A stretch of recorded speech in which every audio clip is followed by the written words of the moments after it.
Hello everyone and welcome to a new ServiceTonic video. In today's video, we're going to show you how to create an AI agent in ServiceTonic. Prior to getting into it, I'd like to remind you that we have the part 1 of this video, which gives you an overview about how artificial intelligence works in ServiceTonic.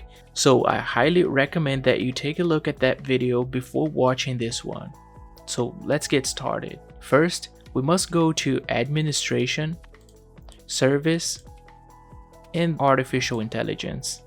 Next, we go to AI Agent Configuration, and then AI Agents. Here, we have a list of all the AI agents that we have. So in today's video, we're going to create a new one. We click on the Add button. First, the code will be automatically generated based on the provided API key. Then, we give it a title.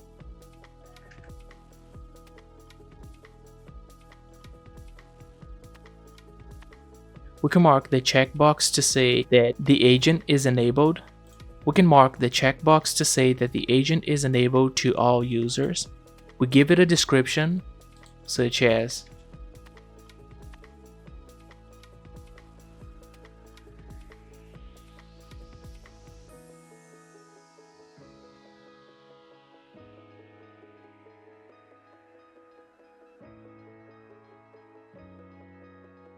and for the temperature in the top P, we recommend keeping the default values for these parameters or consulting the ServiceTonic team before making any changes.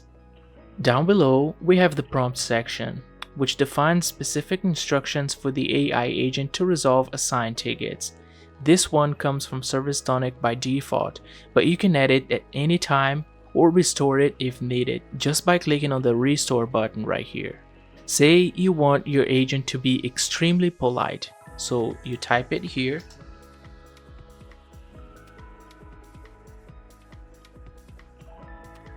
And click on Save.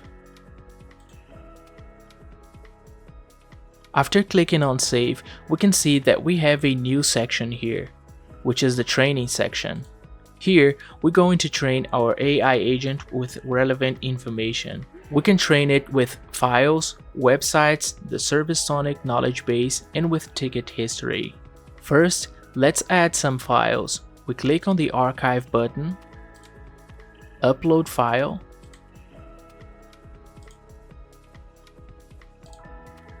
and click on Save. But remember that each file must have a maximum size of 512 MB.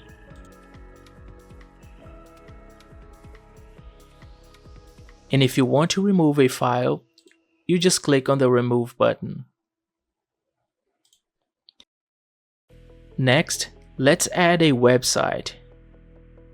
We click on the Add button, type the URL we want to use,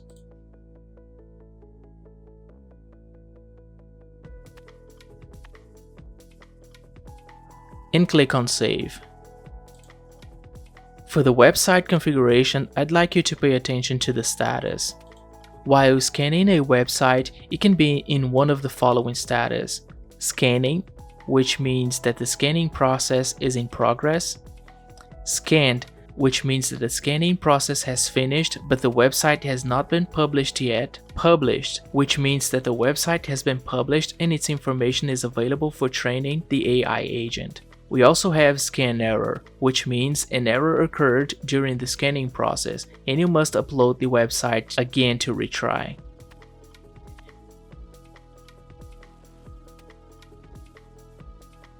When the status is scanned, you just need to click on the Publish button and it's going to change the status to Publishing and finally Published. When it is published, the information is ready to be used. Next, let's add a knowledge base for the AI agent to use for its training. We click on the Archive button, select the library we want to use, move to the right, and click on Save. And for the ticket history, we simply mark the checkbox. The ticket history is a complete chronological record of all actions and updates related to a ticket. The AI uses this history to understand the context of ongoing issues, and it helps generate summaries, recommend actions, and so on. ServiceTonic typically performs nightly indexing to optimize search and AI functionalities. And a huge benefit of this is that the Copilot or virtual assistants can provide smarter response because they're working with fresh indexed data. Next, we go to the roles section, which defines the user that has access to the AI agent. We select the roles that will have access to the AI agent and move it to the right. Next, we have the contact section. This section, as well as the criteria section, are designed to, in case you want to restrict access.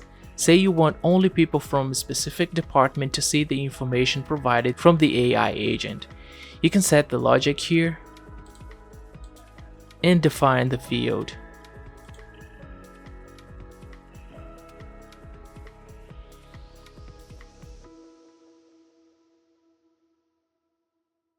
After doing this, only those from the IT department will have access to the AI agent. The same thing happens here in the criteria section. We can specify which tickets we want to use to train the AI agent. For example, only tickets related to ERP.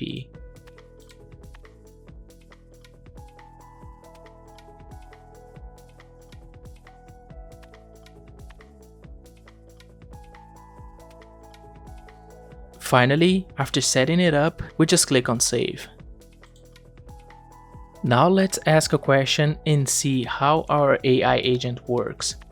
We click on the Preview button and type a question.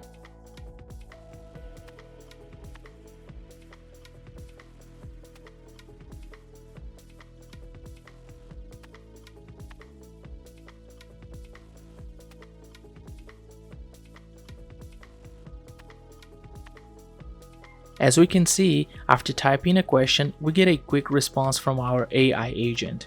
And last but not least, we can see that the AI agent even provides the source, showing the places it searched for the information. So if you click on the link, it takes us exactly to the source. And that's it for today's video. I'd like to remind you that there's an upcoming video on how we use AI as an agent and also as a final user in ServiceTonic. Meanwhile, if you have any questions, comments, or suggestions, feel free to contact our support team through the usual channels. Thanks for watching, and I'll see you in the next video.